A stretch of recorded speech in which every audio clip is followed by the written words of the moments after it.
আইপিপিবিতে account ওপেনের পর যদি কোনোভাবে কার্ডটি পরে ইস্যু করা হয় তাহলে কি করতে হবে সেটি আজকে এই ভিডিওতে জানব।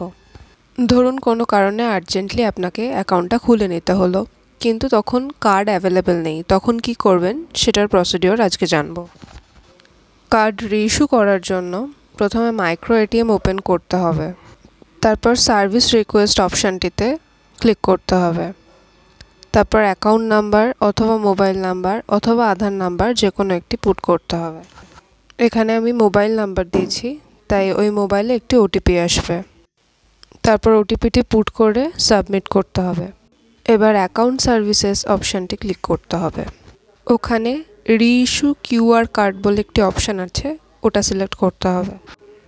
এবার স্ক্যান কিউআর কোড ক্লিক করে কার্ডের কিউআর কোডটি স্ক্যান করে নিতে হবে। কোনো কারণে স্ক্যান না হলে রেফারেন্স নাম্বারটি ম্যানুয়ালি পুট করতে হবে। এবার একটা কারণ লিখতে হবে কেন কার্ডটি রিইস্যু করা হচ্ছে। এরপর আরও একবার ওটিপি সাবমিট করতে হবে।